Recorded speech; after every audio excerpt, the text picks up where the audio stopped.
बिस्मिल्लाहिर्रहमानिर्रहीम। अस्सलाम वालेकुम स्टूडेंट्स।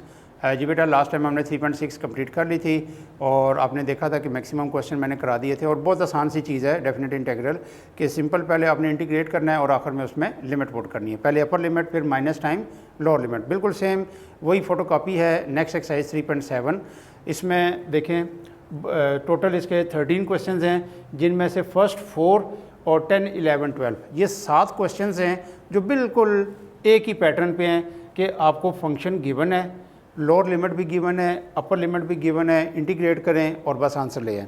इसमें सिर्फ एक एडिशनल स्टेप हम एहतियातन ये करते हैं कि टेबल बना के इसका बिहेवियर चेक कर लेते हैं कि कहीं पे इसका डिफरेंट बिहेवियर तो नहीं बीच में कहीं हो रहा है। जैसे x है, ये y है, -1, 0, 1, 2। तो देखें -1 पुट करने से ये -1 का स्क्वायर +1 हो जाएगा, लेकिन 5 - 1 इसको 4 आंसर करेगा। फिर 5 - 0 5 आ जाएगा, 5 - 1 4 और 2 का स्क्वायर 4, 5 - 4 1। तो जस्ट इसका सिर्फ ग्राफ की एक लुक देख लें कि ये एरिया कैसे किस तरह की शेप है इसकी कर्व की। 1 2 3 4 -1 -2, यहाँ पे 2 4 6, ये y एक्सिस ले लेते हैं। -1 पे ये +4 आंसर है इसका यूँ, 0 पे 5 है, 1 पे 4 है और 2 पे 1 तकरीबन यहाँ पे। तो ये कर्व इस तरह का है ये, ठीक है। अब इसका एरिया कौन सा होगा, यहाँ से यानी एक परपेंडिकुलर आपने इधर ड्रॉप किया, ये 2 पे, तो ये जो बीच में पोर्शन आ रहा है ना ये वाला, ये आपने एरिया अंडर कर्व फाइंड करना है, ठीक है। तो सिंपली क्या करना है, आपने यूँ लिखना है area bounded is equal to -1 से लेके 2 तक और फंक्शन ये 5 - x² dx।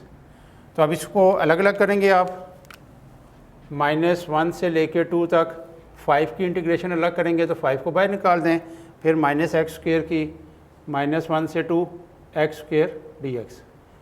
5 को बाहर ही रखें, यहाँ से x जनरेट हो जाएगा, -1 से 2 ये x की पावर में 1 ऐड हो जाएगा, x³/3 -1 से 2।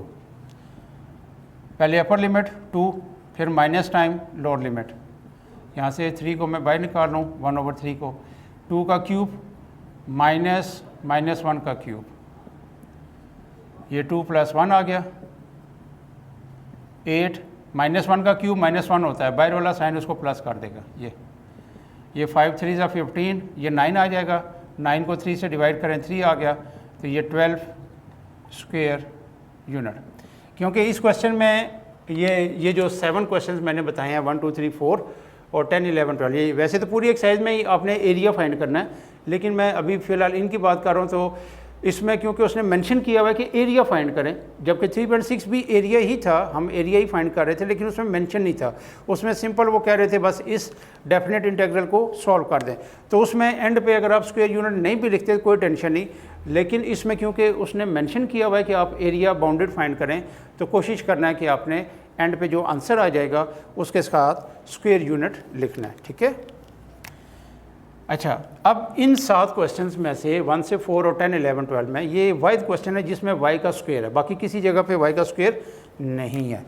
तो आपने ये करना है कि y² = 3 - x, तो टेकिंग स्क्वायर रूट, और इसमें 2 केसेस नहीं लेने क्योंकि ये फंक्शन है, याद रखना है क्या चीज़ है, फंक्शन है। तो फंक्शन में जब आप स्क्वायर रूट लोगे y² का, तो सिर्फ पॉजिटिव केस लिखना है यूँ, 3 - x का स्क्वायर रूट, ठीक है। इसका भी मैं आपको बिहेवियर बता देता हूँ कि बना दें टेबल भी और ग्राफ भी तो अच्छी बात है, ना बनाएं तो कोई इतना बड़ा इशू नहीं है। x y -1 0 1 2, -1 अगर मैं पुट करता हूँ तो ये +4 हो जाएगा, 2 आंसर आ गया। 0 पुट करने से √3 आएगा, ये 1.7 तकरीबन बनता है। 1 पुट करेंगे 3 - 1 2 आ जाएगा, 1.4 आता है, और 2 पुट करेंगे 3 - 2 1 आ जाएगा, तो ये 1 आंसर है। -1 0 1 2 1 2 3। -1 पे इसका आंसर 2 है, 0 पे 1.7 है, 1 पे 1.4 है और 2 पे 1 है। तो ये स्ट्रेट लाइन सी है यूँ, ठीक है। तो ये सारा एरिया आपने फाइंड करना है, ठीक।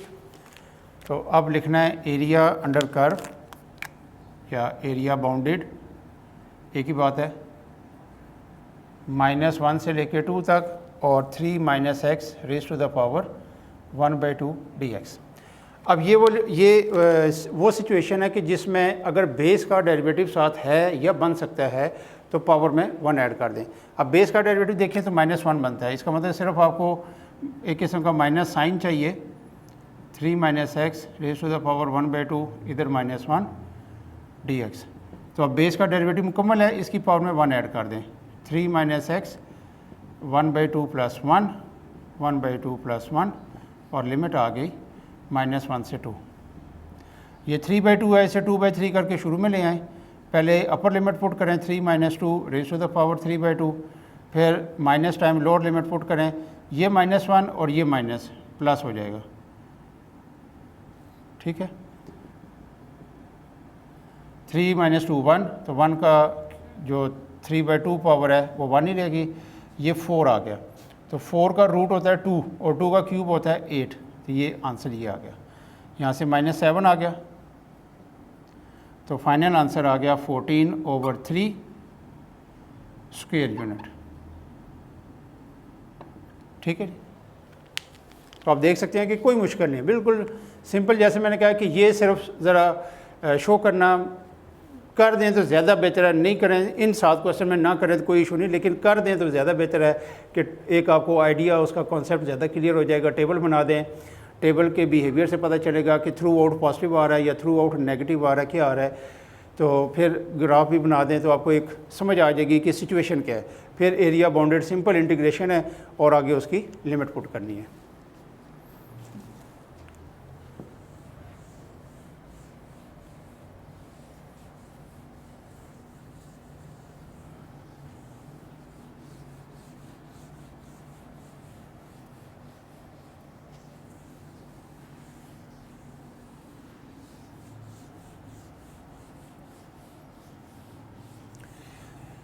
इस यानी ये पहली कैटेगरी के क्वेश्चंस थे जिसमें आपको लोअर लिमिट भी गिवन है और अपर लिमिट भी गिवन है। इसके बाद सेकंड कैटेगरी में ऐसा होगा कि लोअर या अपर में से एक लिमिट गिवन है, दूसरी हम खुद फाइंड करेंगे। और जो थर्ड कैटेगरी के क्वेश्चंस हैं उसमें ना लोअर लिमिट गिवन होगी ना अपर लिमिट, वो हम खुद ही फाइंड करेंगे, ठीक है। तो अभी जो सेकंड कैटेगरी का क्वेश्चन है वो एक ही है, वो है question number 7। Find the area bounded by the curve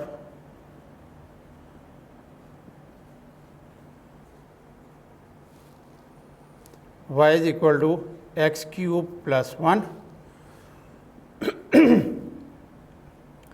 The x-axis and the line x is equal to 2.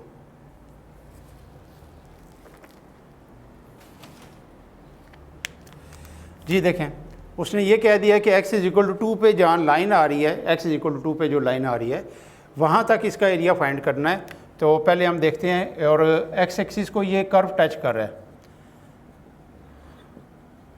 इसका मतलब है कि x एक्सिस को जब टच करेगा तो वहाँ पे x इंटरसेप्ट और y इंटरसेप्ट बनेंगे। तो आप यहाँ पे लिखेंगे for x intercept put y equal to 0 in equation 1।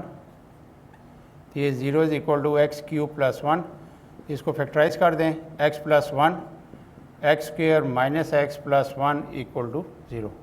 तो x plus 1 equal to 0, X square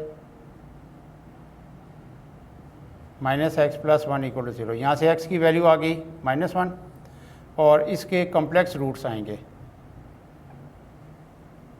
वो मैं कैसे पता चला कि नेचर ऑफ रूट्स आपने पढ़ा हुआ है, बी स्क्वेयर माइनस 4ac अगर नेगेटिव आ जाए तो ये क्या होता है कॉम्प्लेक्स रूट्स, क्योंकि तीनों कोफिशिएंट 1 1 है तो b² - 4ac करेंगे तो आंसर नेगेटिव आएगा, तो इसको छोड़ दें। आपके पास एक वैल्यू आ गई -1 और दूसरी वैल्यू है x = 2, तो -1 लोअर लिमिट आ गई और +2 जो है वो अपर लिमिट है। अब आप ज़रा इसका बिहेवियर देखें कि क्या सूरत हाल है कि थ्रू आउट एक जैसा कर्व है या कि कहीं पे अप एंड डाउन है।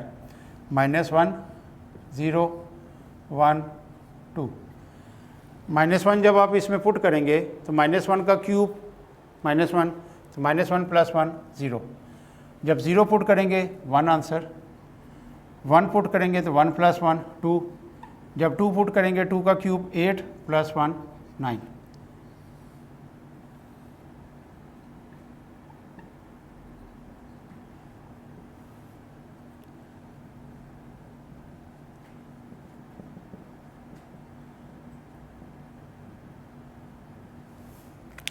जी x = 2 पे एक लाइन है ये, ठीक है, ये x = 2 पे लाइन है। -1 पे 0, 0 पे 1, 1 पे 2 और फिर 2 पे 9, तो इसका जो ग्राफ बनेगा वो कुछ इस शेप में बनेगा ये। तो आपने इस पोर्शन का एरिया फाइंड करना है, ये जो पोर्शन है, ठीक है। तो क्योंकि ये सारे का सारा अबव है, अबव x एक्सिस है, पॉजिटिव केस है, तो इसका मतलब है कि इसमें ये लिमिट ब्रेक नहीं होगी।